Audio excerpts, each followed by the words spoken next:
Buenos días, buenas tardes, buenas noches. Los saluda Marco Gianetto desde Córdoba, Argentina.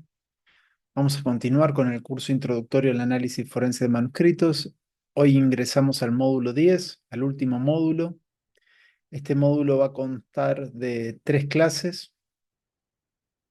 La primera es hoy y está referida al informe técnico y apéndices o anexos, material suplementario, como ustedes quieran denominarlos. Hoy vamos a hacer una revisión de normas, estándares eh, y otros textos producidos por consenso dentro de nuestra comunidad, donde se formalizan algunas recomendaciones o sugerencias sobre los contenidos mínimos de los informes técnicos. Además, vamos a tener una siguiente clase con algunos ejemplos, mostrando algunos ejemplos de informes técnicos actuales, algunos un poco más viejos, otros más contemporáneos. Y una tercera clase donde vamos a introducir un nuevo tipo de informe con algunas sugerencias, con otro tipo de sugerencias, perdón, em, siempre enfocado en, en esta nueva propuesta del enfoque lógico, eh, evaluativo que están proponiendo desde otras partes del mundo. Entonces vamos a dar comienzo con la clase de hoy. Espero no aburrirlos. Esta frase la voy a dejar para el final, ¿no? Pero lo que sí les comento, hoy vamos a ver algunas normas, algunas sugerencias, algunos productos realizados por consenso dentro de nuestra comunidad. Por ejemplo, algunas sugerencias producidas en el NIST, en el método modular, en el manual de buenas prácticas del EMSI, normas de la American Standard Testing Materials, de la UNE, que son las normas españolas, de algunos laboratorios públicos y de colegas en particular. No voy a abordar normas legales o procesales de cada país. Allí se introducen requisitos básicos a los cuales nosotros tenemos que someternos, tenemos que eh, seguir por una cuestión para que no sean dejados de lado nuestros trabajos periciales. Pero no los voy a abordar acá porque eso sería meterme en cada país y hacer como una legislación, una comparación de la legislatura y no quiero hacer eso porque no soy ni abogado ni experto en legislación comparada. Y además, desde mi punto de vista, lo que he leído, Colombia, México, Argentina, eh, generalmente están desactualizados y son muy básicas las recomendaciones o sugerencias que hay dentro de los códigos procesales. Si ustedes quieren avanzar un poco más sobre esto, pueden ver la guía de contenido mínimo de informes periciales que le voy a poner en el aula, que es una guía muy interesante, que no ofrece nada novedoso, pero de alguna manera marca el estado del arte a nivel procesal de la legislación comparada que pudo realizar la señora Carmen Vázquez para producir el libro. Em, Mi idea es avanzar sobre lo que podemos producir nosotros y hay muy buenas propuestas realizadas por colegas. No hay ninguna que sea perfecta. Muchas veces se reiteran las sugerencias, pero está producido por colegas de nosotros que saben lo que tenemos que hacer, saben cómo lo hacemos y saben las limitaciones que tenemos también. Así que mi idea es avanzar con esas normas. ¿Qué es el informe técnico? El informe técnico es el producto final de nuestro ciclo de trabajo. Generalmente ese es el producto final. En algunas otras ocasiones nos llaman para dar testimonio sobre lo que hicimos, pero en la mayoría de los casos creo que el trabajo, nuestra, nuestro producto principal es un informe escrito, hasta ahora, hasta este momento. Recibimos un material con un objeto de estudio, lo analizamos, concluimos, en algunos casos hacemos una revisión técnica por pares, y luego producimos un informe técnico por escrito. Generalmente ese informe técnico se somete a una legislación, a lo que recién les comentaba, pero sigue un marco o un enfoque tradicional. Nosotros hacemos informes como los hacían nuestros antecesores, con leves mejoras, leves cambios, acordes a las necesidades que tenemos. Pero, por ejemplo, yo que trabajé en un laboratorio oficial, muchas veces teníamos informes preparados en plantillas, ¿no? Eh, una plantilla nos servía para hacer distintos informes, por ejemplo, los de billetes, los de DNI, los de documentos del automotor, y luego cuando teníamos que hacer análisis de escritura manuscrita, en algunos casos también teníamos plantillas porque no teníamos material de cotejo, entonces teníamos un informe básico de descriptivo donde pedíamos más material para hacer un estudio completo. Pero los informes técnicos que producimos nosotros son muy similares en su contenido a los que se hacían hace 100 años, les puedo asegurar. Han cambiado muy poco las cosas porque en definitiva nuestra actividad es una actividad muy tradicional basada en la comunicación escrita, basada en la comunicación escrita, y entonces se respetan muchos lineamientos de redacción que vienen desde hace años, ¿no? Y que uno dice, ¿por qué pongo esto? Y bueno, hay que animarse a cambiar, ¿no? ¿Qué es un informe pericial? Es un documento escrito realizado por uno o más peritos donde se presentan estudios y resultados periciales que tienen por objeto proporcionar al juzgador, al cliente, al solicitante, un asesoramiento sobre ciertos hechos o circunstancias para los cuales son necesarios conocimientos científicos, técnicos, artísticos o meramente prácticos. Estos conocimientos no son jurídicos. Nunca aportamos conocimiento jurídico en nuestro expediente. Por eso tenemos que desalojar nuestros informes de todos los que son conceptos jurídicos, porque esos pueden llevar a la mala interpretación. Años atrás yo ponía adulteraciones, ponía falsificaciones, y no, me di cuenta que no hay que usar términos que están dentro de los códigos de los países porque pueden malinterpretarse y pueden pensar los solicitantes que estamos invadiendo un campo que ya estamos tomando una decisión jurídica sobre la evidencia. Como recién le decía, la estructura de los informes es básica, respeta una tradición y se ajusta a los códigos procesales de cada país. Lo que se busca con los informes es, sobre todo en estos momentos donde está en auge el lenguaje claro, es que el formato del informe, el lenguaje que se use, sea adecuado para la comprensión e interpretación, perdón, por parte de los lectores que no son especialistas en la materia. En el informe hay un registro de los parámetros, métodos, exámenes, limitaciones y conclusiones en relación con las evidencias presentadas. Hay informes periciales que son muy someros, son muy escuetos, pero en nuestro caso en particular, generalmente eh, son informes escritos que requieren de habilidades de comunicación. Muchos de nosotros somos de estamos cuando estamos contando, escribiendo un informe, estamos contando una historia o una microhistoria sobre un documento en particular. Entonces tenemos que tener habilidades de comunicación. Esto no es poner fórmulas o poner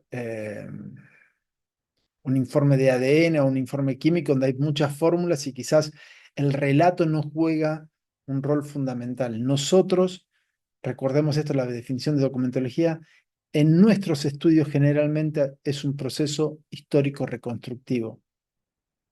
Partimos de la materialidad del documento y tratamos de reconstruir cómo fue generado. En el caso de las firmas, el cotejo de firmas, el cotejo de escritura manuscrita, es una parte de esa historia del documento, pero también merece eh, un relato fácil de leer por el lector, que sea fácil de interpretar, que sea previsible, como vamos a ver.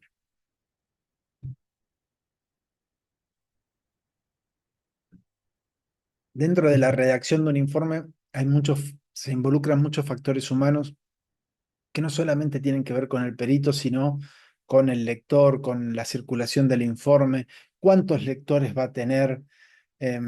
No sé si han visto alguna vez cómo funcionan los juzgados, la cantidad de gente que lee nuestros informes, la cantidad de gente que se prepara para leer informes. Y acá, por ejemplo, en Córdoba hay fiscalías especializadas en determinados delitos, por ejemplo, delitos complejos económicos, donde saben interpretar correctamente todo lo que ponemos, no solamente los peritos de documentos y de escritura manuscrita, sino los lingüistas o los que hacen informes de evidencias digitales, porque ya se han preparado tantos casos, tantos peritajes pedidos que se tuvieron que preparar en lo que hacemos. Entonces, ya no va más esto en mi experiencia, en mis credenciales, en mis 20 años. Eso no puede ser un argumento de, fundamental del trabajo técnico que plasmamos en nuestro informe. Tenemos que saber argumentar, tenemos que saber comunicar nuestros hallazgos para que sean fácilmente interpretables por el lector. Hay un quiebre en Estados Unidos, que es el caso Meléndez Díaz contra Massachusetts, donde un informe químico nada más informaba y luego estaba la firma que se encontró que la sustancia contenía cocaína y no se informaba de procedimientos, no se informaba de limitaciones, no se informaba de cantidades, no se informaba de nada, no había datos en ese informe.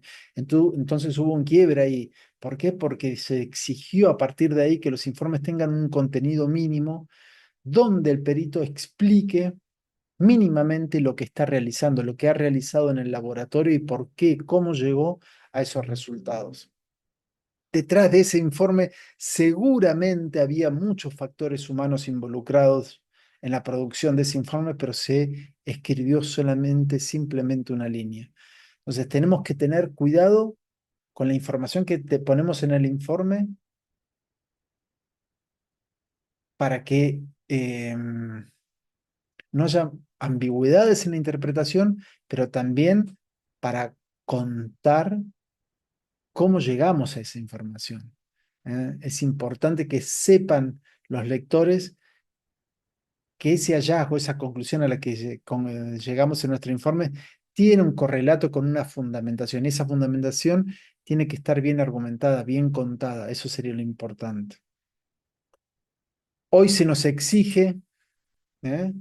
una narrativa más completa en nuestros informes, sobre todo a nosotros. Nosotros estamos analizando escritura manuscrita y se nos exige que sepamos escribir también, comunicar, ¿no? Hoy nosotros contamos la historia de vida de la evidencia. Generalmente, mucho de lo que ponemos en nuestro informe habla de todo el ciclo de cadena de custodia de la evidencia desde que entró en nuestro laboratorio hasta que se fue. Entonces, tenemos que saber describir, tenemos que saber describir las condiciones materiales de ese documento, si presenta rasgados, manchas, etcétera. Tenemos que saber describir el motivo por que deben examinarse esos documentos. Tenemos que saber contar cómo examinamos esos documentos, qué procedimientos realizamos con esos documentos y tenemos que expresar de forma concisa, clara y sin ambigüedades nuestra conclusión o nuestra opinión derivada de los exámenes. ¿eh? Y el informe, lo que se pide ahora es que incluya el perito. Por eso hay muchos cambios que lo vamos a ver en la tercera clase sobre la voz que debemos usar en nuestros informes, eh, pero debemos estar ahí nosotros incluidos como expertos, como examinadores. Nosotros, por lo menos en la Argentina, no se nos pide que tengamos borradores o cuadernos de anotaciones de cada caso que debamos presentar luego junto al informe, pero en otros países sí. Yo les puse en la última clase lo que escribió Linton Mohamed, toda la información que le piden los tribunales o los abogados cada vez que deben testimoniar. Bueno, eso nos llegan a pedir a nosotros ahora, vamos a tener que acostumbrarnos a narrar todo, a escribir todo, a anotar todo, todo lo que pasa en relación a la evidencia y a los factores humanos que se ven involucrados en ese examen. Desde los abogados o clientes que nos piden los estudios hasta las limitaciones que tenemos nosotros como expertos en relación a la información contextual. Por ahora, por lo menos acá en la Argentina, el testimonio es mucho más cerrado a lo que hicimos, a lo que comunicamos en nuestro informe escrito. Pero todo lo demás también en algún momento quizás nos empiecen a pedir información.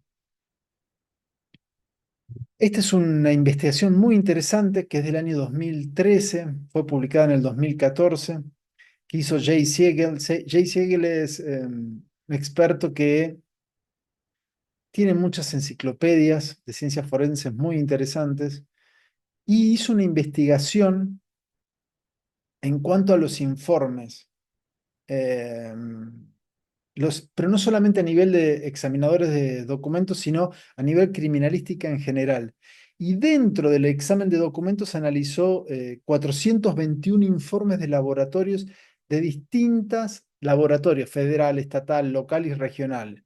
¿No? Que regional no había en documentos, pero bueno, eran tres tipos de laboratorios gubernamentales y evaluó los contenidos que tenían esos informes en relación a lo que sugerían como recomendaciones, como contenidos mínimos, las normas ASTM, las normas que vendrían a ser como las normas eh, de Estados Unidos y las disposiciones que contenían la ISO 17025. Y como verán ustedes, pero en los informes se encontró que no habían ni un resumen ejecutivo, ni explicaciones de los métodos empleados o de los materiales, de los instrumentales empleados, ni de los procedimientos realizados. Es decir, en los informes de documentos cuestionados del 2014 a 5 años del informe NAS, se veía esta situación en los laboratorios forenses de Estados Unidos. Yo voy a dejar en el aula el informe para que lo tengan, lo pueden leer. No, no hice la traducción porque eh, no refleja, no refleja nuestra forma de trabajar. Yo esto lo sé porque acá en la Argentina, en el 2014, nosotros, por ejemplo, en una oficina de Córdoba, en el interior de la Argentina, todos estos elementos, salvo el resumen ejecutivo, todo lo poníamos, ¿no? Limitaciones y error no, tampoco, pero sí describíamos los métodos, los procedimientos, los instrumentales que usamos, y eso casi todos los colegas lo hacíamos en el 2014 y lo seguimos haciendo hoy en día. Pero este informe que hace Jay Siegel es un informe que sería muy necesario hacerlo ahora en la Argentina también. Yo veo muchos colegas que van por el informe NAS, el informe, ¿cómo se llama en el otro? El PCAST, que los ponen como, y en realidad los ponen como un espejo y en realidad son diferentes las situaciones. Esto es cierto. Los Estados Unidos tuvo, tiene esa voluntad de documentar y comunicar toda su situación. Pero acá en la Argentina no sabemos nada, por ejemplo. No hay un informe de este tipo en la Argentina. Hay muchas deficiencias en algunos laboratorios de documentología y de escritura manuscrita, seguramente los debe haber, seguramente, pero no tenemos este tipo de estudios. Por eso yo lo pongo acá, no porque refleje nuestra situación, pero sí lo pongo como un buen ejemplo de transparencia por parte de los norteamericanos de decir, che, esta era nuestra situación en el 2013, 2014. ¿Mm? Ahora bien, ¿estamos dispuestos nosotros a hacer esto? ¿Podríamos hacerlo? Ahora yo veo que hay como comités que se quieren pedir acá en la Argentina o en otros países para analizar la ciencia forense o la actuación de la ciencia forense. Pero primero deberíamos hacer un relevamiento, porque sin duda alguna el informe NAS, el informe PCAS, son excelentes, excelentes espejos de una determinada comunidad forense. ¿No? Pero hay situaciones distintas en la Argentina, situaciones distintas en Colombia, en México, en Chile, en Perú, en Ecuador. Entonces habría que analizar, cada país debería hacer sus propias investigaciones internas. Pero este me parece un buen modelo para replicar. ¿Estamos dispuestos nosotros a hacer esto? Sería muy interesante para ver cuáles son los contenidos mínimos que incluimos en nuestros informes. Datos demográficos, el objeto pericial, el inventario del material, el resumen ejecutivo, los métodos y material e instrumentales usados, los procedimientos, los resultados o conclusiones a las que llegamos, las discusiones sobre esas conclusiones, la información de las limitaciones del estudio en particular y de las tasas de error, que eso estoy seguro que nadie lo hace en Latinoamérica. Data, o sea, datos de anexos, por ejemplo, eh, datos estadísticos, pueden ser de puntos de ataque, inclinación, etcétera. Y las referencias serían las referencias bibliográficas. Así que lo voy a dejar al paper. Si a alguien le interesa, esto sería muy bueno para aquellos que son docentes, proponerlo dentro de los alumnos. Ahora que se digitalizan todos los expedientes, pedir colaboraciones a los poderes judiciales de las distintas provincias y tener acceso a los contenidos mínimos de cada peritaje. Sería muy importante y muy lindo tener ese tipo de información, a ver cómo estamos trabajando acá en la Argentina o en otro país de Latinoamérica.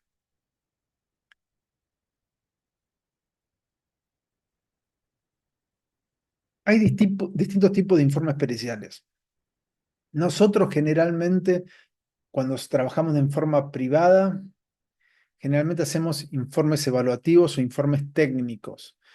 Cuando trabajamos para organizaciones o empresas, quizás hagamos informes de investigación y cuando trabajamos para el Estado, seguramente terminemos haciendo también informes de inteligencia. El informe evaluativo es el informe clásico. Lo que pasa acá el informe evaluativo que propone la guía del ENFSI es el informe donde hay siempre dos proposiciones competitivas. Nosotros habitualmente en Latinoamérica no trabajamos con ese enfoque, que es el enfoque que hemos propuesto en este curso, pero es el informe evaluativo vendría a ser el informe clásico, el tradicional. El informe técnico es documentar los procedimientos, métodos y resultados de los análisis forenses realizados sobre una muestra de ítem.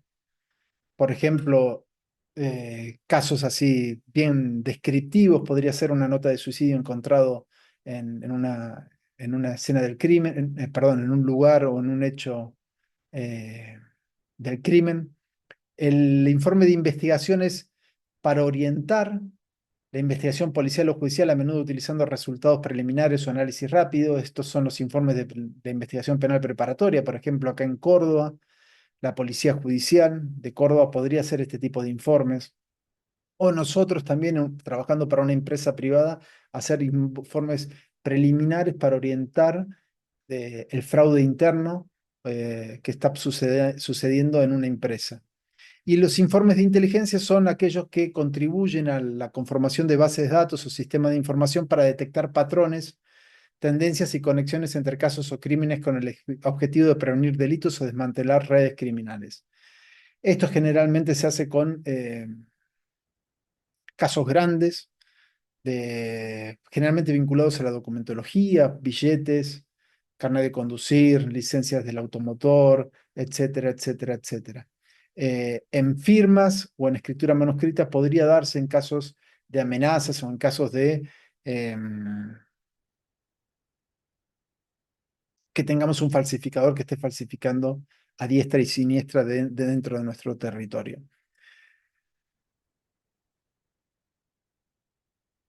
El EMSI propone que cualquiera de estos cuatro informes que realicemos tiene que tener o cumplir determinados requisitos. Estos son equilibrio, lógica, solidez y transparencia. El equilibrio es que los hallazgos deben evaluarse considerando al menos un par de proposiciones.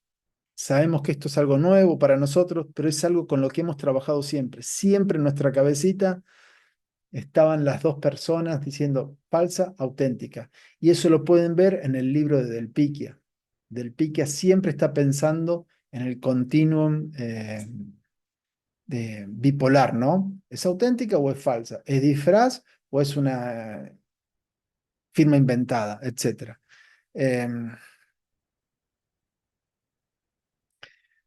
Dice que si no pueden formularse ninguna proposición alternativa, el valor de los hallazgos no puede ser evaluado. Esto, por ejemplo, en los casos de notas póstumas donde no tenemos material para cotejar.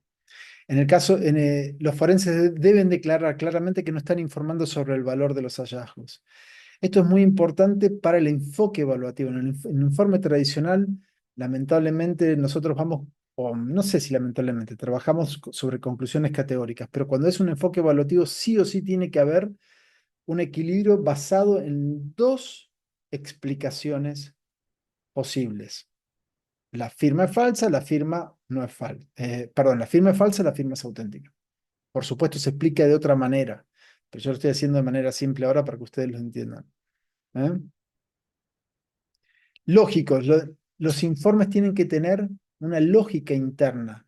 Eh, Deben referirse a la probabilidad de los hallazgos dadas esas proposiciones y a la información contextual pertinente, y no a la probabilidad de las proposiciones dadas los hallazgos y la información contextual. Esto es lo que vimos de la transposición del condicional. Entonces, el enfoque tiene que ser bien lógico. Estos hallazgos son más probables si la firma la realizó esta persona y son menos probables si la hubiese realizado una persona distinta. ¿Eh? Debe haber una solidez interna o robustez, como se le llama. Esto tiene que ver con el escrutinio y el contrainterrogatorio. Si bien uno no debe blindarse, debe ser transparente y sincero en lo que está realizando, en el estudio que está realizando, también tiene que pensar en ofrecer un producto que sea lo menos ambiguo posible. ¿Eh? Tiene que ser claro, transparente y sin ambigüedades. Y por supuesto, debe basarse en la evidencia que tengo ahí y el tipo de datos que saco de esa evidencia. Y no en otra información contextual que puede ser aportada de manera irrelevante justo cuando estoy haciendo la tarea. Sabemos que nosotros no estamos blindados, la mayoría de los laboratorios no tienen gestión de información contextual, entonces tenemos que tener cuidado con la información que nos llega. Y a veces la gestión de la información contextual depende también de la información que tengo dentro del documento. Así que es todo un problema nuestro, pero bueno, tenemos que ser conscientes de esas posibilidades que pueden influir en nuestro sesgo.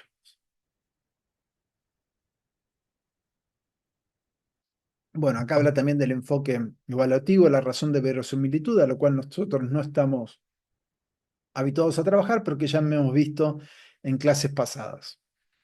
Y transparencia, esto principalmente, las conclusiones presentadas deben derivarse de un proceso demostrable tanto en el expediente del caso como en el informe.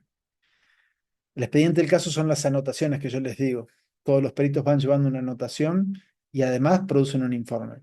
El informe debe redactarse de manera adecuada para una amplia audiencia de lectores y puede incluir anexos que expliquen los fundamentos técnicos. Ya vamos a hablar de los anexos, de los apéndices. La transparencia es fundamental. Vieron que cuando uno, yo ya lo conté en otras clases, uno se indigna por ahí cuando se enfrenta con un informe que está mal redactado, que está mal explicado, que usan barbaridades de aquí y de allá, y uno dice, bueno, pero por lo menos ha sido transparente. Esa persona no, no ha recurrido a ser escueto, ¿no? A ser breve. Se ha explicado de manera eh, con total impunidad, ha explicado mal todo el procedimiento que ha realizado. Entonces, por lo menos lo podemos encontrar. Ahora tenemos el peligro de la IA. Ahora, un perito que no sabe peritar, pero que compra prompts, va a poder blindar su informe como transparente cuando realmente no sabe explicar quizás lo que está haciendo. Por eso creo que es importante ahora el enfoque evaluativo, porque obliga al perito a explicar más procedimientos dentro del peritaje, las expectativas, las proposiciones, la evaluación, etcétera, etcétera. Entonces, obliga a una mejor preparación, pero lamentablemente creo que hoy en día que los informes técnicos de una persona que no está preparada, que no sabe redactar, que no sabe escribir, quizás hoy lo pueda blindar con el acceso a la IA.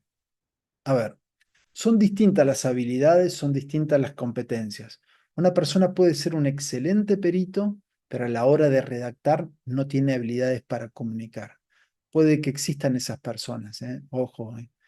Pero el problema es que si no sabe explicar lo que hizo,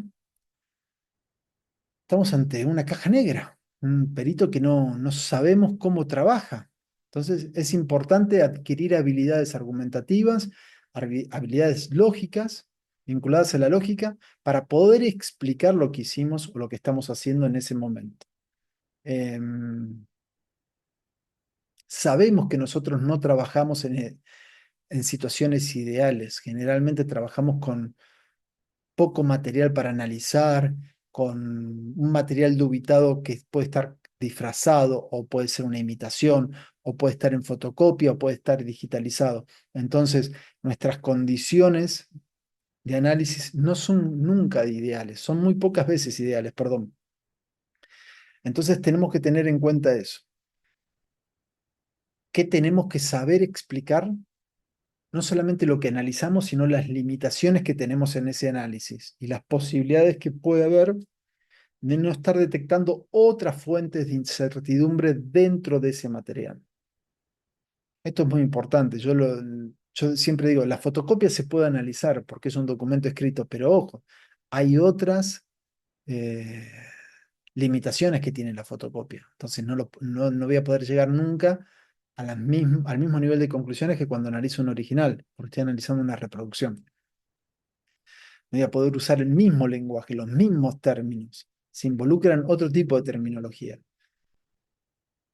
Pero bueno, lamentablemente la IA hoy va a poder blindar a determinadas personas que no saben explicar su trabajo.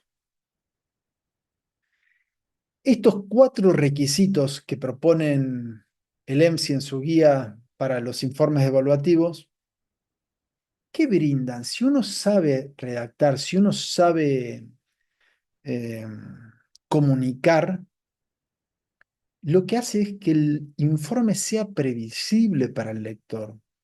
No solamente previsible para encontrar la información. Vieron que yo recién les decía que nosotros respetamos un informe tradicional, una redacción y un formato tradicional. Bueno, eso tiene que ver que el lector sabe dónde encontrar las cosas, a dónde va. Lo primero que va es conclusión. ¿Y la conclusión cómo la escribimos?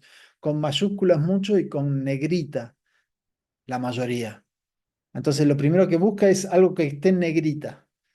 Entonces, el formato, la redacción, si involucra estos cuatro requisitos, seguramente que va a ser un producto previsible, es decir, de fácil lectura, que va a facilitar la lectura.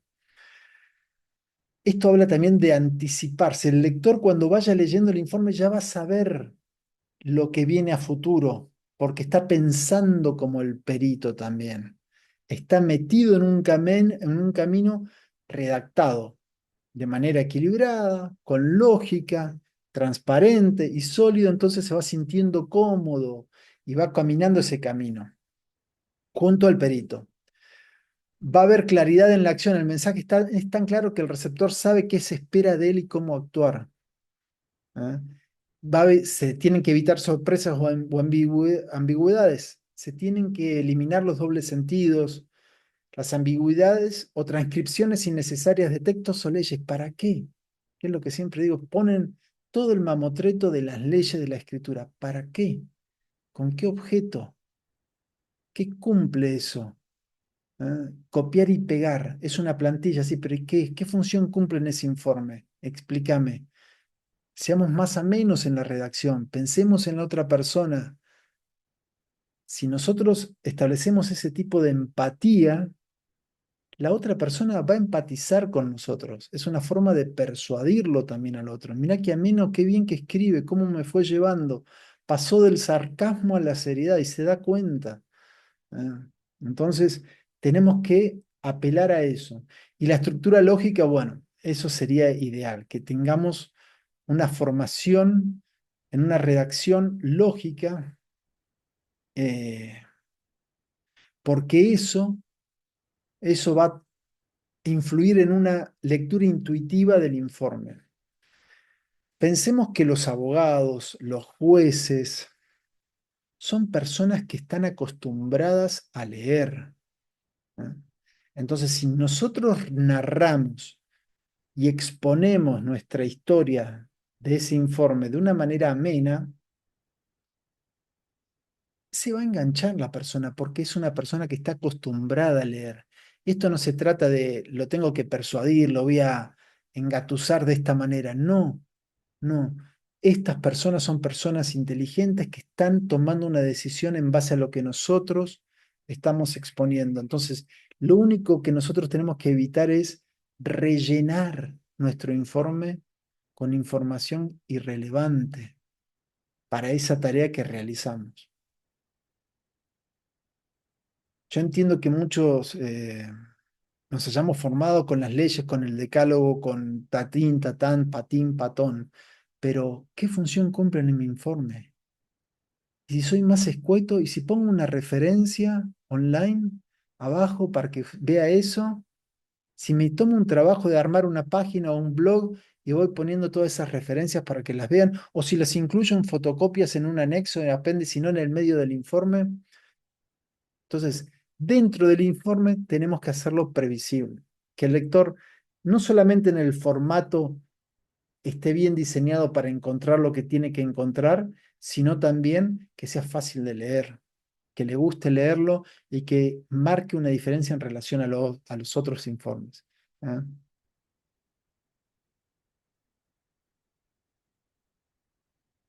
Normas de consenso. Esto es importante lo que vamos a ver ahora, porque esto es lo que hay. Esto es lo que tenemos y es sobre lo que nosotros nos construimos también. Las normas de consenso son eso, normas de consenso, no significan que sean eh, guías o lineamientos insustituibles. Son productos realizados por personas, algunas especializadas en nuestra materia y otras no, que realizan estas normas para que nosotros nos guíen los contenidos mínimos de los informes periciales. La principal de estas normas son las normas ISO, principalmente aquellos que trabajan en laboratorios gubernamentales, seguramente eh, hayan o estén trabajando con las normas ISO, la 17025, donde se especifica que cada informe debe ser preciso, claro, inequívoco y objetivo. Entonces, esta es la norma principal, la norma general para los laboratorios de ensayo y calibración. Y ahora salir una norma específica para los laboratorios forenses, donde hay un apartado específico referido al informe, que es el apartado, la parte 5. Yo voy a dejar un artículo comentado sobre lo que son estas normas ISO nuevas a nivel forense, la 21043, recién salida ahora en 2025. Y por supuesto, al ser una norma ISO, tiene un costo de 65 francos suizos, que serán unos $90, $80, por ahí. Que esto es lo increíble. Yo digo, son normas, pero bueno, y tienen un precio. ¿Para qué? Yo lo que he visto es que hay peritos particulares que están adhiriéndose a estas normas, a estas formas de trabajar. Eh, Laboratorios privados también. Por supuesto, después certificar por eso te sale un platal. No van a poder hacerlo una empresa, un laboratorio privado, porque sale mucha plata, pero por lo menos adhieren a los lineamientos que se sugieren en estas normas, que dentro de todo no son más que los que hacemos habitualmente. ¿Eh? Lo que pasa es que al hacer normas de calidad en un laboratorio, con muchas personas se exigen determinada documentación sobre todos los procedimientos o procesos que se llevan a cabo. En este caso en particular, cada una de las partes que interviene el laboratorio tiene su correspondiente parte en esta norma ISO 21043. desde el manejo de la cadena de custodia, el análisis, la interpretación y la realización del informe. Cada una de estas etapas tiene su parte en la norma ISO, que brevemente no se puede comunicar todo, porque lamentablemente hay toda una... No sale caro, sale como un libro. ¿Vale la pena? Eh, sí, vale la pena tenerlo, sí, porque es una inversión, es como un libro. ¿Eh? Eh, lo que sí cuesta luego es adecuarse a todas estas normas. Estas normas exigen de procesos de documentación burocráticos que generalmente en los laboratorios unipersonales, como en mi caso, cuesta llevar a cabo. Los laboratorios gubernamentales, o donde trabajan dos o tres personas, ahí por lo general ya hay una exigencia mucho mayor a documentar los procesos. ¿Mm? Entonces sí, creo que sí o sí hay que comprarlas. No es tan caro, son 100.000 pesos argentinos, 80 dólares.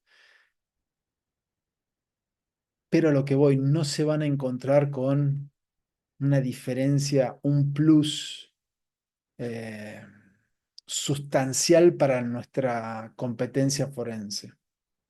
Es así. Lo que sí, hay una descripción detallada de lo que se debe hacer en cada uno de los pasos. Por ejemplo, lo que más me llamó la atención a mí de la ISO esta, en relación a los informes, es la revisión técnica del expediente. Eso sí me pareció muy bueno, que es quizás algo que tenemos que implementar, que lo hacemos habitualmente de manera informal, pero acá está documentado de manera formal, lo cual me parece muy, muy bueno. Y lo otro que están acá, emisión y control de informes, es muy parecido a lo que yo les compartí de Isabel Montani, Champod y no me acuerdo quién más intervienen, cuando hacen revisiones de informes técnicos, cuando hay desacuerdos, etcétera. Pero luego no es que te compras la norma y vas a marcar diferencia con los demás. No, no. Lo que sí está muy bueno es todo el proceso documentado que realizamos nosotros, que aquel que le gusta nuestra actividad es como comprarse un libro y leerlo. No vas a encontrar nada distinto, pero sí paso a paso descrito todo lo que hacemos. El NIST también hace la publicidad de las normas ASTM, un estándar práctico para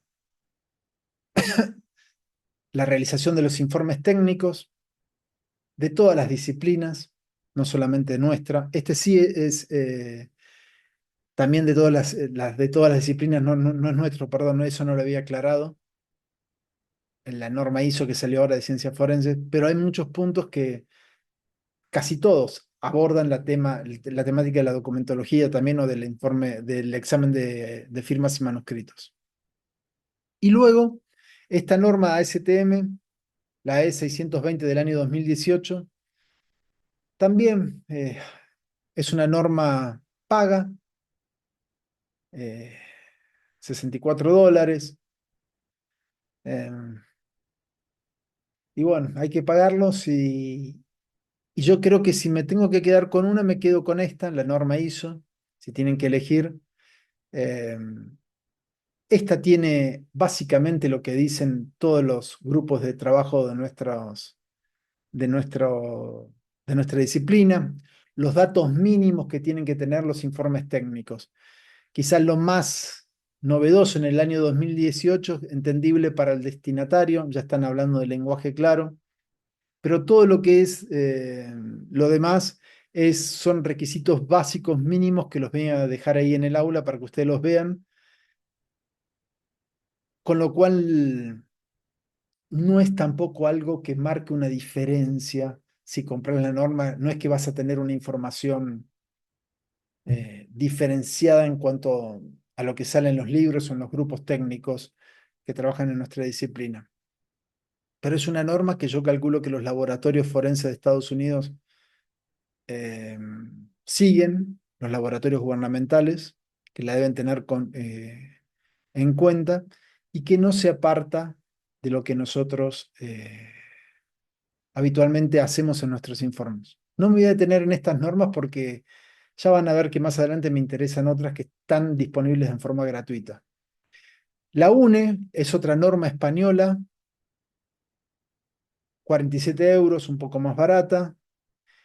Criterios generales para la elaboración de informes tampoco puedo mostrar. Esta yo la compré hace mucho. No me acuerdo por qué la compré. Ah, ya recordé porque estaba haciendo un proyecto para otro lugar y me hice de esta,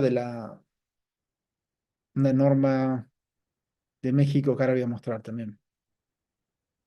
Voy a mostrar un poquito nada más el contenido del informe pericial, el título, la identificación, es decir, identificación numérica, si tienen para el título, la paginación del título, perdón, del informe, declaración de tachas, si procede, juramento o promesa, si procede, índice del cuerpo del informe y de los anejos, o sea, de los anexos, si procede, el cuerpo del informe y los anexos, si procede. La presentación de todos los documentos que componen los informes periciales debe cumplir los requisitos siguientes. Está redactado de forma clara, concisa, sin ambigüedades ni tachaduras. En el año 2018, ni tachaduras. Ser fácilmente entendibles por lectores no especializados y su relato debe mantener un orden cronológico en relación a las acciones ejecutadas. Especificar todas aquellas normas que se han utilizado para la realización de la pericia y los informes una vez emitidos no deben ser alterados. No voy a mostrar todo el resto, son 5 páginas, creo 6, pero no hay nada del otro mundo. Perdón por mostrar este poquito, pero es para que vean que no se están perdiendo nada. No es que son la norma ISO, la norma ACTM y estas normas que, wow. Quizá la norma ISO está todo mucho mejor descrito porque hay un trabajo de equipo que exige una norma con una determinada calidad, pero siguen siendo normas de consenso, ¿no? Nada más que eso. A mí me gustan, pero no tienen a lo que hoy no cumplen un rol imprescindible en nuestro trabajo diario. Perdón, esto de tachaduras que decía, claro, porque es de julio de 2019, prepandemia quizás se hizo la norma, después salió en 2019, pero bueno, tachaduras, ¿no? Es como que quedó el informe escrito y casi todos entregamos informes digitales, ¿no?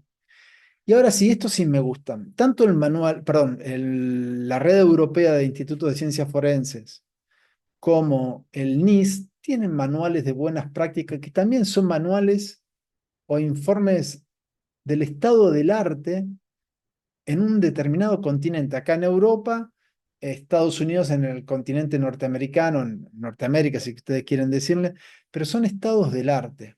Y ellos lo que hacen en forma gratuita nos dejan online las condiciones mínimas que tienen que tener los informes, que no se apartan en nada de lo que dicen las normas pagas que recién les acabo de mencionar. Por supuesto, va a ser muy raro que alguien se compre la norma ISO, solamente si te gusta leer y querés escarbar. Yo, por ejemplo, la tengo y ¿para qué? Si yo no voy a nunca, pero bueno, simplemente de curiosidad, ¿no? Entonces, acá lo que ustedes pueden ver es el identificador único del caso, como requisito, ¿no? El nombre y la dirección de los laboratorios, la identidad de los peritos y la acreditación de su estatus y títulos, la firma del perito forense, la fecha en que el informe fue realizado, la fecha de recepción del material que ha sido examinado, un nombre y estatus del remitente, un listado del material remitido, y si es pertinente, un comentario sobre las condiciones del material, sobre las condiciones de la cadena de custodia, ¿no? Detalles de toda la información relevante recibida con o además del material, es decir, si nos dieron información sobre quién hizo el cuerpo de escritura, en qué condiciones, si tuvimos información contextual y relevante para la tarea, para gestionarla de otra manera, para transparentarla o para evitar que llegue al perito que va a intervenir. El objeto del examen, es decir, cuál es el punto pericial. Detallar los exámenes y análisis realizados, los resultados de esos análisis y exámenes, una valoración de la importancia de los resultados en el contexto de la información proporcionada, la opinión del perito cuando sea pertinente y cualquier hallazgo que pueda influirla. Un comentario que cubra cualquier material que no haya sido examinado y los motivos de esto. ¿Por qué no se examinó determinado material? Vieron que a veces nos mandan material y uno dice, no, para mí esto se corresponde y esto otro no. Entonces, si yo ya establecí la correspondencia, digo, ¿y este material que me remitieron, para qué me lo remitieron? Bueno, tengo que aclarar, no puedo dejar material sin comentario alguno. No puedo decir esto no lo analizo y no lo analizo. No, tengo que referirme a ese material. Detalle de cualquier material enviado o parte de este material que no haya sido devuelto al remitente y los motivos de por qué. El uso de tablas, gráficos, fotográficos o ilustraciones, incluyendo interpretaciones y datos originales, pueden ser una ayuda valiosa a la hora de presentar la información de forma clara. ¿Eh? Entonces, como verán, el manual del EMSI, dentro de sus requisitos del informe, para la confección de un informe tampoco ofrece algo sustancial o diferenciado de lo que hacemos nosotros. ¿Eh? Siguen siendo requisitos o contenidos mínimos, principalmente vinculados a fechas, firmas, descripción de material, descripción de los procedimientos, resultados, detalle de los procedimientos o de los análisis y cualquier otra consideración que nosotros tengamos sobre los materiales analizados, referidos a su cadena de custodia o a su análisis. Pero tampoco es que ofrece algo más. Pero sí esto es una buena referencia para darnos cuenta que lo que dice el manual del EMSI no es muy distinto a lo que dicen las normas pagas de la UNE, de la STM o del EMSI, perdón, o de la ISO. Y el que más me gusta a mí es el informe del NIS sobre factores humanos. ¿Por qué me gusta? Porque es gratuito, accesible online, disponible online, fácil de traducir porque es un lenguaje de inglés técnico que hoy en día con los traductores online se puede traducir, se puede mejorar. Eh, Así que lo siento, yo si tengo que citar a alguien, voy a citar método modular, informe NIS, manual del EMSI y todo lo que está online. ¿Por qué? Porque lo puedo poner con un nota de página, un pie de página, perdón, donde puede ir el lector. Y acá sí hay una descripción más detallada de los requisitos que tienen que tener como mínimos los informes escritos de nuestra disciplina, de nuestra disciplina. El manual del EMSI también es de nuestra disciplina y este también es de nuestra disciplina, realizado por entre 40 o 50 peritos, no me acuerdo cuántos eran, de nuestra disciplina. ¿Es un informe de consenso? Sí. ¿Nos podemos apartar? Sí. Pero lo bueno es que lo tenemos ahí de manera gratuita y realizado por colegas habituados a escribir, habituados a investigar y habituados a comunicar tanto lo positivo como lo negativo de la experiencia del análisis forense de manuscritos. ¿Mm? Entonces, los primeros datos, especificar en el informe datos del remitente. Y acá lo que yo he visto es eh, incluir de manera somera nuestros datos, no describirlos de manera completa. La solicitud del examen. ¿Qué examen o exámenes se solicitan por cada documento? El inventario de las evidencias, es decir, describir el material. Su estado y la identificación inequívoca de los artículos. El currículum vitae de cada analista forense de documentos intervinientes. Esto para mí, que yo soy perito privado, perito independiente, esto es súper importante y lo aprendí hace poco. A esto, incluir parte de mi currículum vitae y específicamente demarcar los cursos que se vinculan al objeto de estudio. Ponerlo bien evidente. Yo hice este curso relacionado a análisis multiespectral de tinta. Yo hice este curso relacionado a firmas capturadas digitalmente. Yo hice este curso relacionado a detección de firmas falsas. ¿Mm? Estar actualizado, tiene que quedar ahí. Una declaración de la información de antecedentes relacionada con el caso y proporcionada al analista o analista forense de documentos. Eso nosotros no lo incluimos generalmente, salvo casos donde tenemos que ir a buscar material a una oficina, por ejemplo, ir a buscar firmas al colegio de escribanos, ir a buscar firmas a un banco. Ahí sí tengo que redactar.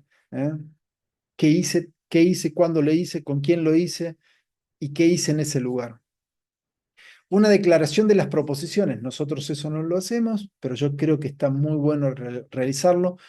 Una declaración de las hipótesis formuladas, es decir, explicar estas hipótesis o proposiciones que estoy realizando, explicar los métodos, los instrumentales que voy a usar para el análisis de la evidencia, la gama de posibles conclusiones y una definición de los términos. Los procedimientos específicos y detallados paso a paso para el examen de cada documento, conjunto de documentos y las desviaciones de los métodos de ensayo establecidos. Observaciones, cualquier observación que pueda realizar sobre los estudios que estoy realizando. Evaluaciones, la interpretación de las observaciones combinadas dada cada proposición. Recordemos que acá los hallazgos deben apoyar las proposiciones, ¿o no? Entonces, acá siempre en el enfoque evaluativo que se manejan los europeos y maneja el informe NIST, hay dos proposiciones en competencia. La firma fue realizada por el señor X y la firma fue realizada por una persona distinta al señor X. ¿Mm? Siempre hay dos proposiciones.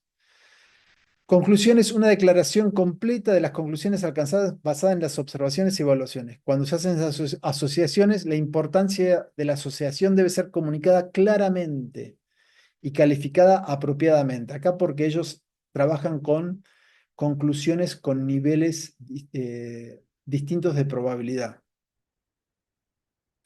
Cuando no se llega a ninguna conclusión, las razones deben ser claramente establecidas. Poner las limitaciones. ¿Hubo limitaciones en el examen? ¿Cuáles fueron?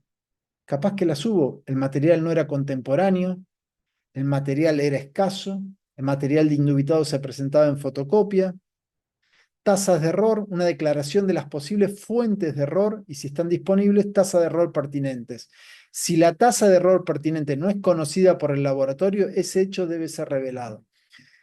Esto como perito independiente es muy importante para mí. ¿Por qué? Porque todos los informes o las pruebas de competencia han demostrado que tenemos dificultades, los peritos, para determinar o diferenciar disfraz de, por ejemplo, buenas imitaciones o autosimulaciones de imitaciones. Entonces, cuando tengamos casos así, es importante mostrar esos antecedentes si no lo hace el perito oficial. ¿Eh? Entonces, las tasas de error, como ya hemos visto en la clase anterior, se deben comunicar en relación a la disciplina y no en relación al caso pertinente. Pero puede haber en el caso pertinente algunas limitaciones asociadas que pueden influir en una toma de decisión equivocada y por lo tanto llevar a error al perito. Entonces, tengo que ser un perito instruido para darme cuenta en cada caso en particular cuáles son las limitaciones asociadas a ese caso y cuáles son las influencias que tienen esas limitaciones con la posibilidad de un error dentro del peritaje. La data son los cuadros, gráficos, diagramas u otros datos generados en el examen de las evidencias. La revisión de las conclusiones, si se produce una revisión de las conclusiones entre pares, es decir, si alguien dentro del laboratorio revisó las conclusiones, estuvo de acuerdo, muy bien, eso hay que especificarlo también. Y si no estuvo de acuerdo, muy bien, especificarlo y por qué se llegó a esa conclusión, por qué decidieron poner esa conclusión. Y otras declaraciones requeridas por el organismo de acreditación o el laboratorio, eso cuando sea pertinente dentro de un laboratorio gubernamental, generalmente. Este informe de NIST, Factores Humanos, es quizás el más detallado sobre los requisitos mínimos que tienen que tener los informes. Ellos van sobre el enfoque evaluativo, sobre el informe evaluativo, pero bueno, nosotros si seguimos usando el informe tradicional, también vamos a ver que tenemos muchos puntos en común sobre la base, perdón, de estos requisitos mínimos que establecen. Pero les puedo asegurar que estos requisitos mínimos son muchos más amplios en el NIST de los que se postulan en las normas pagas que he mencionado anteriormente. Y este es un informe gratuito, realizado por pares, revisado por pares y aparte donde no solamente están declaradas las opiniones de la mayoría, sino las opiniones en disenso. Así que están unas opiniones, las que promueve la mayoría del grupo que participó de este informe y las opiniones en disensos que realizan otros peritos que no están de acuerdo con lo que dicen la mayoría, lo cual me parece muy transparente de este informe y por eso me parece súper valioso. Luego tenemos un estándar de competencia en México que es de los pocos que hay. Yo estoy a favor de todo lo que es la certificación de competencia. Creo que todos los peritos que trabajan en laboratorios oficiales tienen que tener un certificado de competencia. No sé si anual, pero sí por lo menos bianual. Cada 2 años deberían hacer ellos eh, evaluar la competencia de esos peritos y sí o sí todo aquel que trabaja en una lista oficial como perito en civil, en laboral, también debería trabajar, ser evaluado, perdón, ser evaluada la competencia de ese perito. Pero también deberían cobrar buenos honorarios, lo cual no sucede, ¿no? Pero yo estoy hablando de un ideal. Este estándar de competencia está disponible online, lo voy a dejar en el aula también, y es uno de los pocos estándares de competencia que hay relacionados a nuestra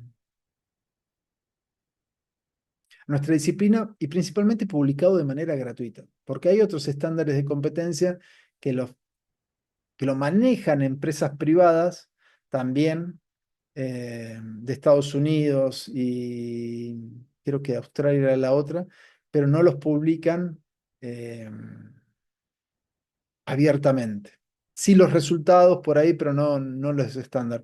Y el propósito de este estándar es servir como referente para la evaluación y la certificación de las personas que se ocupan de examinar manuscritos y firmas autógrafas con el fin de establecer su autenticidad o falsedad. No voy a hablar de todas las condiciones de este estándar, pero sí ellos establecen que la persona es competente cuando obtiene las siguientes buenos resultados en el estudio fotográfico elaborado, en el estudio grafocinético elaborado y en el dictamen grafoscópico elaborado. Como verán, tiene algunas deficiencias el estándar, pero así todo me parece que es un buen punto de partida. Eh, Dentro de las competencias que se le exigen para decir que el perito es competente, está que realice un dictamen grafoscópico que cumpla con estos requisitos, que son muy similares a los que recién mencionaba del NIST o del ENFSI. Es decir, acá tenemos un estándar desarrollado por colegas nuestros, ¿eh? Que es un estándar mínimo, mínimo. Que vuelvo a insistir en esto, que se cumpla con esto no quiere decir que la persona sepa realizar sus trabajos. Lamentablemente es así. No solamente estoy hablando del estándar de competencia de este, sino también de esto. Que yo cumpla con estos requisitos no quiere decir que sepa realizar mi trabajo. Son dos cosas distintas, ¿eh? Una cosa es cumplir con los requisitos del informe y otra cosa es saber hacer el trabajo. Entonces, como verán, ahora hay una discusión sobre los estándares, sobre lo vacíos que son los estándares. No me estoy refiriendo a estos puntualmente que he mencionado, pero sí hay una discusión porque dicen que son muy mínimos, muy básicos lo que se debe cumplir. En realidad no se evalúa la competencia. Pero bueno, por lo menos hay una descripción de las cosas o tareas que tiene que realizar el perito para cumplir con un informe escrito que reúna unas condiciones mínimas, ¿no? Acá hay el encabezado, la fecha y el lugar, la persona que realiza el peritaje, la información curricular del perito, de nuevo muy importante para mí es esto, pero no decir tengo 30 años de experiencia, sino decir me actualizo constantemente, he realizado esta actualización en esto, en esto, en esto, en esto, marcar la diferencia. Contiene la finalidad planteada, la finalidad del objeto, contiene la descripción del documento cuestionado, del documento indubitado, la fotografía de uno y otro, describe la metodología utilizada durante el estudio grafoscópico, eh, describe el equipo utilizado durante el instrumental, vendría a ser, contiene la fundamentación teórica del estudio grafocinético aplicado, contiene la totalidad del estudio grafoscópico, determina la omniprocedencia de los documentos base y de muestra grafoscópica de conformidad con los criterios de interpretación grafocinética, Bueno, por eso hay cosas con las cuales no estoy de acuerdo, pero vuelvo a insistir, todos estos estándares, todas estas normas son básicas, no definen la competencia de una persona. La competencia es otra, lamentablemente. Habría que ver cómo son estos informes que se producen en México para que digan si cumple con la competencia. Pero vuelvo a insistir en esto, son por ahí requisitos mínimos que no tienen nada que ver o que tienen mínimamente un contenido cercano a lo que es una competencia profesional, ¿no? Pero bueno, es un punto de partida y son buenas descripciones de por lo menos los contenidos mínimos que tienen que reunir nuestros informes. Hasta ahí esas son las normas que encontré, normas estándares, guías, manuales. Me parecen lo más importante, vuelvo a insistir, lo que está publicado online, el manual de buenas prácticas del EMSI, el informe del NIST. El EMSI está en español, con algunos errores en la traducción, pero está en español, lo podemos mejorar. El informe del NIST está disponible online. eh, Todas las universidades lo deberían tener traducido. Y la norma a conocer, esta mexicana, está disponible online también. Yo le voy a dejar todas las traducciones en español, las voy a dejar en el aula. Los apéndices, todos trabajamos con apéndices. Yo recuerdo cuando me inicié que los anexos estaban al final, fotografías, tablas, todo lo hacíamos al final. Hoy en día las fotografías, todo lo que son los dispositivos ofimáticos de informática, nos permiten incluir las fotografías a medida que vamos avanzando en el informe. Pero también tenemos que tener cuidado con lo que vamos poniendo en el informe. Eso lo vamos a ver en la tercera clase, donde yo voy a realizar una propuesta de un nuevo tipo de informe que no tienen tampoco nada de novedoso, sino simplemente un ordenamiento diferenciado. Pero los apéndices hay que usarlos, tenemos que volver a usar los apéndices. Por ejemplo, yo en el contenido del informe puedo poner los cursos que realicé en base a eso, pero también adjuntar al final, apéndice A,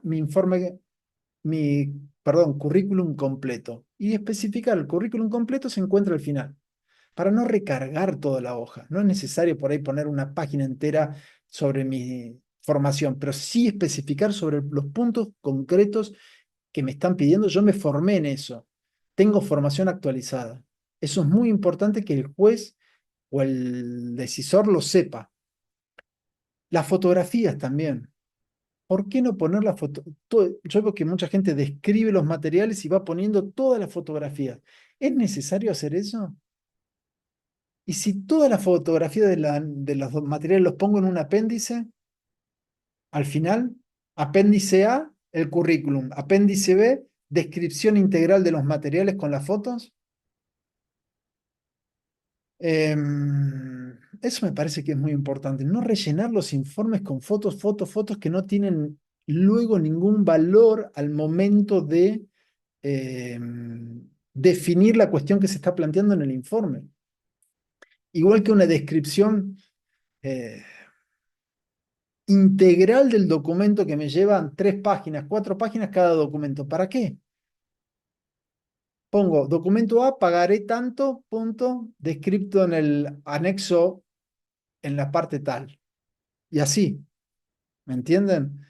Usar anexos, empezar a usar anexos. ¿Para qué? Para hacerlo más legible, más fácil y más previsible de leer al informe. Hay diferentes apéndices, anexos, material suplementario. Hoy me parece que el material suplementario vendría a ser quizás el término más usado a nivel digital, pero los apéndices vendrían a ser todo el material creado por nosotros en relación a nuestro informe.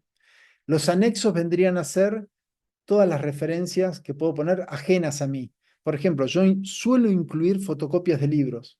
¿Por qué? Porque veo que se citan mal los libros, se citan de forma aislada sin los contextos, entonces yo pongo todas las fotocopias para que vean que estoy poniendo, se ha hecho una mala cita sin todo el contexto precedente de un determinado autor. Simplemente para eso, pero pongo fotocopias de libros, no libros enteros, pero sí de determinados tramos.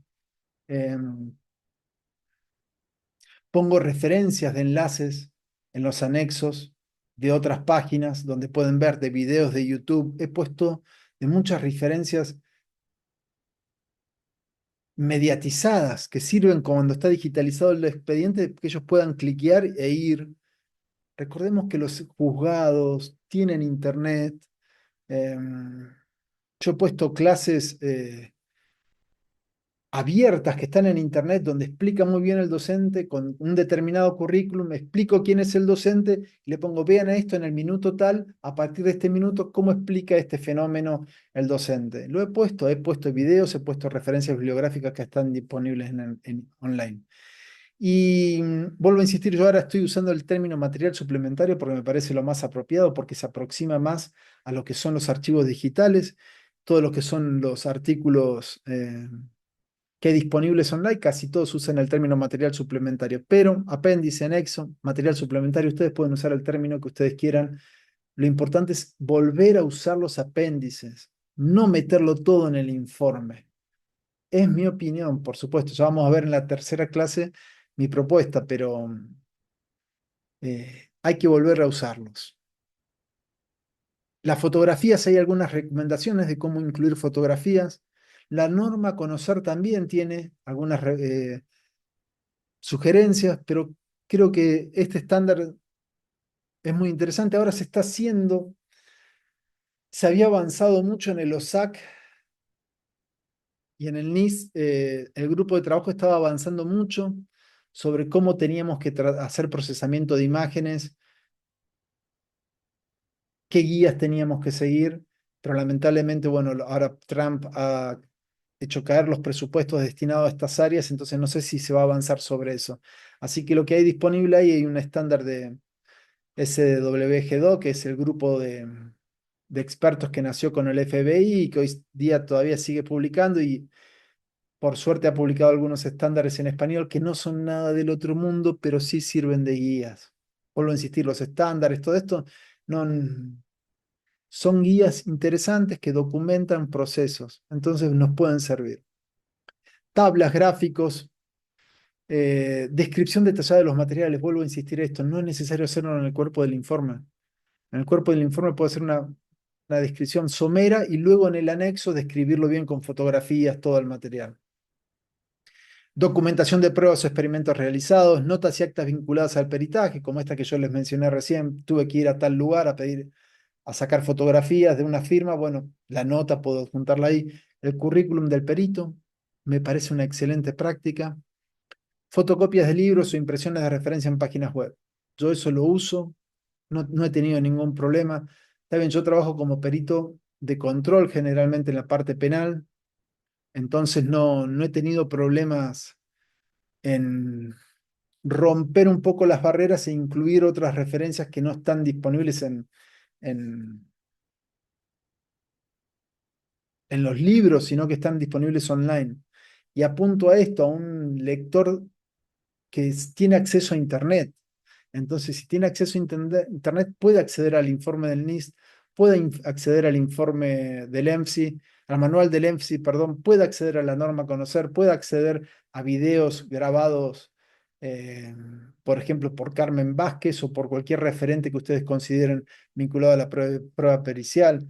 Velázquez Posada, hay videos de Velázquez Posadas online, hay videos de otros referentes que están online que ustedes pueden tomarlos y vincularlos, siempre que sea pertinente y relevante para el informe que estamos haciendo, ¿no? Ahora bien, vuelvo a insistir, todo esto que les he planteado de las normas, de los estándares, de los manuales, de los informes del NIST, etcétera, hablan de requisitos mínimos, ¿no? Y nosotros estamos habituados a producir informes técnicos que respetan una tradición. Yo trabajé en una sección donde costaba romper esa tradición de informes, pero éramos tantos los peritos que cada cual iba incorporando un poquito allá, un poquito allá, y al final teníamos informes bien variados con aportes de los distintos peritos. ¿Mm? Está muy bien tener plantillas como un enfoque bien predeterminado, pero también tenemos que tener en cuenta que no todos los casos que vamos a tomar se van a alinear a esa plantilla. Entonces tenemos que estar preparados a ser flexibles en nuestros informes. Podemos tener un informe donde la firma cuestionada es una sola y podemos tener informes donde las firmas cuestionadas están en 500 documentos. ¿Qué voy a hacer? ¿Voy a describir en el cuerpo del informe los 500 documentos? ¿Entienden? Tengo que pensar en otro tipo de solución más amena para el lector. Entonces tengo que empatizar y pensar qué leen los investigadores y cómo lo leen. ¿Eh? Eso es la previsibilidad también. Hacer un informe previsible, fácil de localizar los componentes del informe y que no vaya directo a la conclusión. Y si van todos directo a la conclusión tiene que ir al final. ¿Por qué le dificulto la ubicación de la conclusión si todos lo primero que leen es la conclusión? ¿Están realmente leyendo los que tienen que tomar decisiones sobre nuestro producto pericial? ¿Leen el informe? Bueno,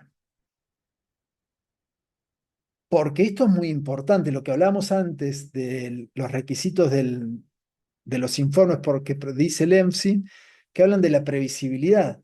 Si yo incluyo un informe, perdón, realizo un informe lógico, claro, ameno, previsible, todo el informe va a estar interconectado entre sí, va a obligar a la lectura. Ahora, si yo me pongo a describir 30 documentos, luego le incluyo las leyes de la escritura, 8 páginas con el decálogo, y así, el lector va a ir solamente a la conclusión. Entonces, en la redacción del informe, tiene que haber una decisión de incorporar solamente argumentos relevantes para la conclusión, que fundamenten la conclusión a la cual yo he arribado. Lo siento, no tiene que haber argumentos disciplinares, ¿no? De nuestra disciplina, no tiene que haber argumentos de la criminalística, no tiene que haber información irrelevante, tiene que haber solamente información relevante para la tarea y para esa tarea específica de ese documento con esas condiciones y limitaciones particulares. Entonces, es fundamental que escribamos informes con un lenguaje sencillo, claro y con un formato previsible. Recordemos esto, redactar un informe es una segunda etapa. Realizar los estudios es la etapa preliminar. Estudiar, analizar es una etapa separada de la redacción del informe. Entonces yo ya tengo que comunicar la conclusión y los estudios que realicé. ¿Ah? Entonces tengo que elegir una estrategia para comunicar esos estudios. De ese caso en particular, no puedo usar siempre plantillas. No puedo, porque cada caso es particular. Y acá tiene que ver también que tenemos que tener cuidado. ¿Por qué? Porque si yo uso plantillas para todos los casos, todo se puede tergiversar, todo se puede malinterpretar. Si yo en todos los casos pongo las leyes de la escritura, en todos los casos el decálogo de Ballatierros, en todos los casos, no sé, todos esos formalismos que ponemos nosotros para justificar nuestro trabajo, y en algún momento eso ¿para qué? Puede ser malinterpretado. Para mí es un relleno que no va, no va. ¿Mm? ¿Y qué tenemos que hacer a partir de ahora? No es a partir de ahora, perdón, siempre lo tenemos que pensar. Tenemos que ser flexibles con nuestra redacción, flexibles con nuestros casos, porque siempre pueden existir otras estrategias para comunicar de la manera más eficiente, más clara y más previsible los estudios y resultados que obtuvimos en ese caso en particular. Entonces, tenemos que acostumbrarnos a tener un enfoque más dinámico y aprender no solamente de los errores que cometemos a lo largo del proceso de trabajo, sino también del el feedback que obtenemos de nuestros clientes, de nuestros solicitantes. Yo les mostré al principio el, el proyecto de los informes que realizó Jay Siegel. Eso sería necesario hacerlo acá. No solamente cuáles son los requisitos que se cumplen en nuestros informes, perdón, cuáles son los requisitos que contienen, o perdón, cuáles son los contenidos que tienen nuestros informes, especificar los requisitos mínimos que tienen y qué leen los lectores, qué leen y por qué lo leen y por qué no leen el resto. Mm. Qué importante sería tener ese feedback. Capaz que me llevo una sorpresa y todo dice, no, yo leo las leyes de la escritura. Para mí las leyes de escritura, me dice el abogado, son fundamentales. O capaz que el juez va y dice, sí, porque las leyes de la escritura, y empieza a citar a Solange Pelata. Ya veo que cometo un error cuando cito a una de estas personas. Pero digo, ¿en serio? En el año 2025, con todas las estrategias que se están realizando en base para comunicar eficientemente nuestros hallazgos, vamos a seguir rellenando con información irrelevante. Yo estoy seguro que todos como yo, todos ustedes como yo, pensamos que lo que leen los lectores, los jueces, los clientes, los solicitantes es la conclusión. Pero les puedo asegurar que cuando está bien hecho el informe, cuando es ameno, cuando es empático, cuando tiene un lenguaje claro, la persona quiere leerlo, porque los abogados leen. Los abogados se tuvieron que formar leyendo, leen muchos libros. Busquen amigos abogados, busquen conocidos abogados, todos leen, no solamente leen expedientes, informes, sino que leen literatura, leen ciencia, son personas instruidas. Entonces tenemos que esforzarnos para eh, que nuestros informes sean amenos para ellos, sean previsibles y sean interesantes, que a ellos les interese aprender de lo nuestro. Yo recién les comentaba que acá en Córdoba hay unidades especiales de delitos que los que participan ahí se tuvieron que interesar y preocupar y ocuparse y estudiar sobre cómo trabajamos nosotros, porque estaban constantemente pidiendo informes técnicos sobre nuestra actividad. Entonces, esas personas, esos fiscales, esos secretarios, esos sumariantes, se tuvieron que formar mucho sobre cómo trabajamos nosotros. Y se volvieron interesados en nuestra materia y nos hacían preguntas muy pertinentes, muy relevantes. Y ellos te ayudan el feedback para decir, che, este está buscando esto, yo tengo que aprender a comunicar eso de esta manera. Entonces, tiene que haber una sinergia de nuestro producto. No solamente escribir y se acabó, sino buscar qué es lo que están leyendo y por qué no leen el resto, porque el resto también es importante, no solamente las conclusiones. Por ejemplo, yo como perito privado, a mí me conviene que los fiscales, que los jueces, que los abogados lean todo el informe. A mí me conviene, porque yo no trabajo con plantillas, porque yo trabajo caso a caso. Entonces me conviene eso, porque si tengo por cada caso que producir un informe, yo voy a realizar un informe escrito por cada caso, no voy a usar plantillas.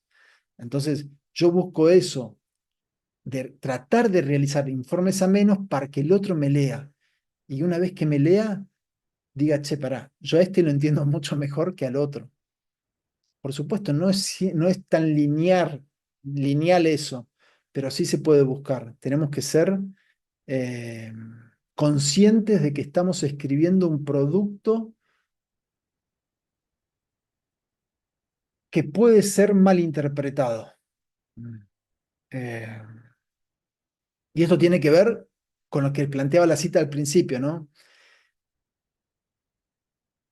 Que cualquier tarea, y en este caso un producto escrito, Un crítico conocedor y poco amistoso está mirando por encima de tu hombro. O sea, siempre va a haber alguien que te va a criticar. Siempre el que trabaja se va a equivocar en algo. Entonces siempre va a haber alguien ahí, bicho, que va a mirar y decir, esto está mal. Ante cualquier cosa que digamos o que escribamos, seguramente eso puede ser tomado bajo la luz más desfavorable y utilizado en mi contra. Así que tengo que saber redactar el lenguaje que uso, evitar las ambigüedades, ser claro, ser conciso, no ser reiterativo, no poner información irrelevante, no acostumbrarme a poner información irrelevante. Y ante cualquier cosa que escribamos, imaginemos que eso va a ser leído en voz alta de forma sarcástica ante un tribunal. Pero eso no es así no solamente ante un tribunal. Yo he estado presenciando lecturas de informes en lugares donde hay 8 o 9 personas y todos riéndose. ¿Eh? Todos riéndose.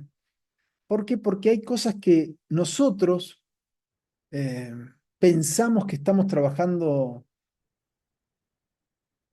sin un destinatario y en realidad hay gente instruida del otro lado.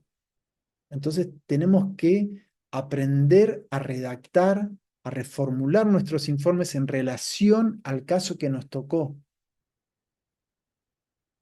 Pongamos el ojo, pongamos la escritura en la particularidad, en la singularidad de ese caso y van a ver que salen más claras, más transparentes, más sólidos, más equilibrados, más lógicos nuestros informes. Van a ser más previsibles.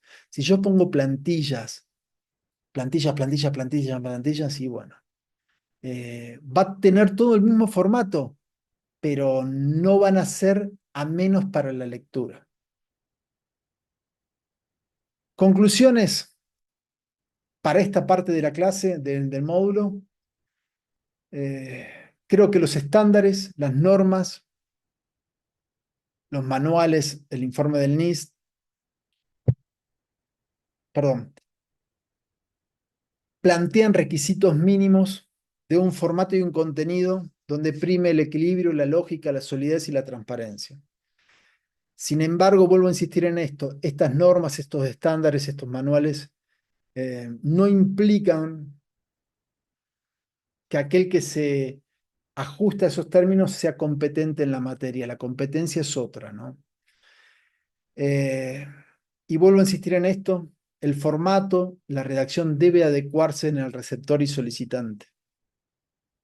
Esto no quiere decir que deba evitar términos técnicos, sino que sino que debo instruir al otro también en algunas etapas. Y no está mal tomarme un tiempito del informe para instruir al otro.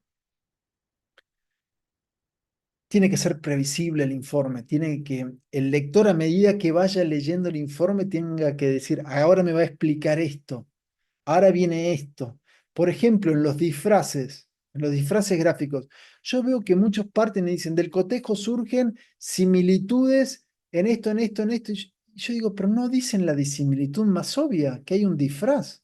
O sea que lo dubitado no se corresponde a lo indubitado en el formato general. Eso lo evitan. Van directo a las similitudes que encontraron para fundamentar que hubo un disfraz, pero no dicen que, que hay una diferencia general. En cambio, yo empiezo explicando, si bien en el formato general hay una diferencia muy notoria en el diseño de la firma dubitada y las firmas indubitadas, y pongo la firma y explico cuáles son las diferencias, cuando uno profundiza el estudio, surgen comportamientos escriturales afines entre ambos cuerpos que evidencian la uniprocedencia autoral, por ejemplo. Pero sí o sí pongo las diferencias generales obvias, no voy directamente a las similitudes. Ya el uso de las palabras lo va guiando.